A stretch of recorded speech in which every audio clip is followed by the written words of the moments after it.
What's going on, ladies and gentlemen, and welcome back to Force Strategy Gaming. This is going to be game number 3 here between MTW's DIMAGA and Mouse's Hasu. This time we are here on Shakur's Plateau.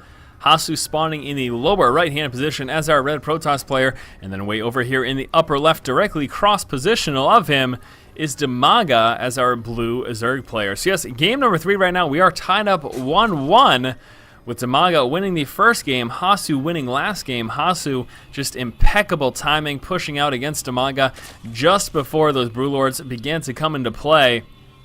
The other huge thing as well, though, was the fact that DIMAGA got a bunch of his infestors caught out of position, and that was an absolute travesty for him because Hasu was able to quickly snipe, I believe it was 5 or 6 infestors, and they laid like 1 or 2 fungal growths, but that was it, and certainly a big loss for him. Now, as we can see, it does appear like Hasu will be going out with that Forge Fast Expand, certainly a very popular tactic. We will be expecting that Forge sometime very soon at around 14 supply, possibly even waiting as late as 15 supply, and then he will be working up into that Nexus immediately after. Forge Fast Expand, a very popular tactic on this map, and also very effective. Hasu scouting out DIMAGA instantly, going straight to that cross-positional position. This will force DIMAGA to start off on one base here. You can see that spawning pool getting placed down. Probably will be going out with that extractor as well, although he could hold off and just go out with some unupgraded lings and just use that to shoo away the probe and the pylon from getting dropped off, and then go for his hatchery. That is certainly a possibility for him, and it may very well be something that we see him do. So back over here, you can see Hasu still holding off, has not dropped down that Forge yet, and finally going to be coming out with it. In fact, again, you can see he waited very late, and he will be going Nexus first. You do not always see this, but it happens every now and then, and again, it looks like it will be happening this game. Hasu going Nexus first, then dropping the Forge after. You know, a very interesting decision. He's obviously going to be a little bit more vulnerable early on, but he is clearly not too concerned about those Zerglings early on, and thinks that he'll be okay with what he has right here already. So, moving back up right now, Hasu is checking the extractors. He wants to see if any are up, and he also, of course, wants to see those Zerglings pop. We can see right now 4 Zerglings coming through.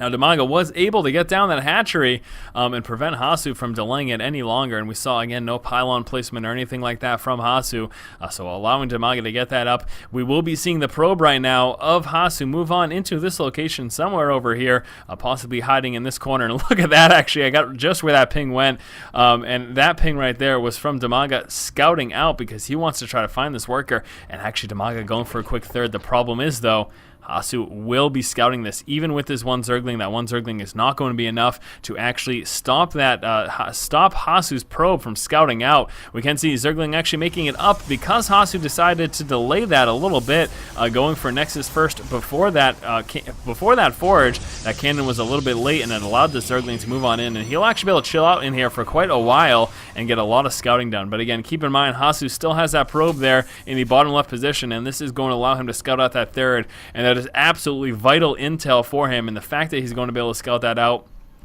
is a problem for DIMAGA. We can see metabolic boost not anywhere in the relatively near future. There is not even an extractor in play yet, and so without that speed upgrade, there's no way DIMAGA will be able to stop Hasu from getting this scouting information.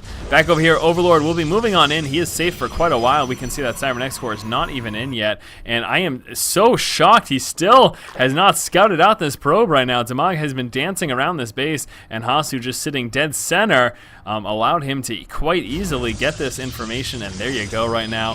He sees it, he knows the Expo is down, and he's going to be able to respond as a result. We have one Zealot moving to the center of the map, grabbing control of that Xel'Naga, and then actually we'll be moving straight up there to the other Xel'Naga tower to check that one, see if there's any stray Zerglings that he can try to take care of. Spotting the pylon, we will be seeing, a cannon's going down, and this is a problem right now for DIMAGA because I do not think that he's got enough power to stop these from coming up. He does not have enough Zerglings to prevent these cannons from coming up. We can see right now he'll be trying to work down this one. We've got a few more Zerglings attempting to push on up as well, and this cannon may get force canceled, but we've got a couple others, and actually there we go. We're going to be seeing Hasu realizing that there are too many Zerglings there for him to deal with, actually forced to cancel all of them, pushing on up to with the Zealot, and he's going to be trying to get some scouting information. Unfortunately, with that Queen plus those Zerglings, I don't think Hasu will be seeing much, and there we go, Zerglings finally able to take care of the Zealot there. But still, the big thing is that Hasu got that scout. He knows that there's a third there. Here comes the level 1 upgrades, and I fully expect a gateway heavy push to come out. Hasu not dropping it yet, but we should be seeing probably 4 to 5 additional gateways come out very, very soon, and it would not be too surprised if we saw a sentry heavy push against this expansion, and DIMAGA could certainly have a difficult time defending against it. Biggest thing for DIMAGA will just be to see that it is coming. We can see right now moving up with that Zergling there, getting some scouting information. Just wants to see kind of what does that wall consist of, how many cannons. Also wanted to see if he could possibly scout some sentries, or were there a lot of stalkers, or what exactly was going on. But as we can see, didn't end up seeing too much besides that stalker fire. He didn't really end up catching much at all. So here we go. We can see those gateways starting to work their way on in. We've got these 3 gateways coming on through here. Level 1 research still continuing to work its way on through. Back over here for DIMAGA, Roach Warren is coming out, also working his way up into layer tech. We can take a look down here at his natural expansion. Has got some decent saturation over there. And then back over here, some okay saturation for DIMAGA, not having these additional extractors. Again, that Roach Warren's just about to finish. Also, the metabolic boost is also working its way in through. I don't know why I said also twice there. And here it is, 2 additional gateways coming through and the robotics. So actually Hasu not going straight gateway heavy for kind of a crazy like 6 or 7 gate level 1 push, but still will be likely moving out with a strong push nonetheless. The other option for him is to just let DIMAGA sit on that 3rd expansion and try to work up a strong 2-base army, eventually working into 3 bases, kind of like what we saw last game. Hasu essentially just waited until he had 3 bases up and running. He had a strong enough army to repel any attacks from DIMAGA, and then he was able to kind of work from there, push out against DIMAGA, and catching the lucky break with those infestors certainly helped him a bit. But still, the general tactic of working up on 2 bases, eventually working to 3, and then going with a very strong push is certainly a popular and effective one indeed. We can see those roach numbers working their way on up right now for DIMAGA. He's rallied right here to the center of the map, trying to get all of his roaches and speedlings into one location. Also a couple of spine crawlers attempting to help. We are seeing some creep spread go down over there as well. And here are the forces for Hasu sitting in the center of the map, and he could very well be getting ready for a push right now. He's sitting dead center. Couple of these sentries, and the sentries will be crucial in trying to take out the expansion, and the fact that he will be trying to force field out DIMAGA's forces. But with this scouting information of these creep tumor spreads here, DIMAGA should be seeing a push early enough to be able to respond to it accordingly. And actually, never mind, Hasu will not be playing that aggressive as he is going into his 3rd. So it looks like he will be working his way up into a 3rd base, and again trying to just mount up his forces off of 3 bases, and then eventually, once getting up to around supply cap, pushing out against DIMAGA. So game number 3, just like games 1 and 2, proving to be macro focused. Both these players evidently quite happy with the macro focus of the games that they've played thus far, and they're going to be continuing along that same path. Infestation pit just popping. Here comes those pathogen glands, giving those infestors that extra energy once they eventually do pop. We can see DIMAGA getting his 4th expansion up over here. That is just about to finish right now, and he will be working to get that saturated once that is done. Level 1 missile upgrades coming out for the Zerg ground units, also that level 1 Carapace. Hasu right now sitting at 1-1. No additional upgrades coming out. He is coming out the robotics bay though, which will of course allow him to work his way up into Colossus, also getting a few immortals to try to deal with any of the roaches that DIMAGA may have early on in the game. Here come those 5 infestors, trying to time them to finish just after those pathogen glands do finish. Again, we can see these upgrades coming out for DIMAGA right now. I do want to take a look, though. Does he have the melee upgrades for his Zerglings? No, he does not. So, again, just going for those range and the Carapace. Not too worried about the Zergling upgrades quite as of yet. And, again, look at that impeccable timing there. Pathogen glands should finish just before these infestors. At least we're keeping our fingers crossed that that's the way it ends up happening. And it's going to be very, very close. And look at that. That was unbelievable.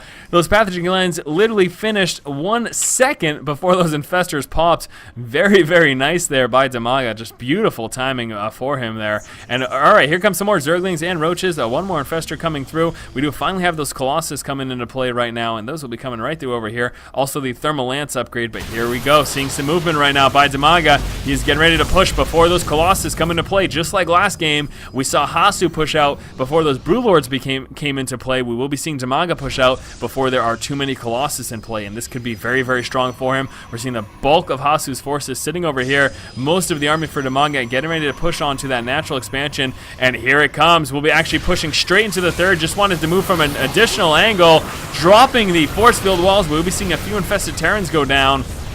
After those force field walls are up, DIMAGA immediately moving down to the natural expansion, and this could be a huge, huge problem. Finally, right now, pushing out after dealing with those infested Terrans. Hasu will be pushing against DIMAGA, dropping a few more force fields, but his sentries are getting very, very low on energy. Here we go, Roaches and Speedlings moving up into that natural expansion will start to do some damage. We do have some more of DIMAGA's forces sitting over here, and only a small amount of his forces actually in this position attacking at all, and I think he's going to get ready for a sandwich effect. So some Roaches and Speedlings over here, more Roaches and Speedlings, plus the Infestors come from the other side, and here come those Fungal Growths laying on the bulk of the army. This one Colossus gets sniped down, and DIMAGA doing fantastic work here, working through all of Hasu's forces. Just a few more Stalkers and that Immortal over there left. We've got a couple of Zealots getting warped in, lots more Roaches just about to finish. One Colossus did just pop. I'm not sure that this is going to be enough. A couple of Speedlings moving on over into this expansion as well. Back over here, some more Roaches trying to do some more damage. Economic damage getting laid down by those Roaches and those Speedlings. Infestors moving up there, and Hasu calling the good game. What a game number 3, guys. Unbelievable series so far between these two players. Now we're just about to move on to game number 4. If you like the series, if you like my commentary, please subscribe to the channel. Thank you so much for watching. Stay tuned for game 4 in just one moment. And as always, guys, keep watching and keep owning.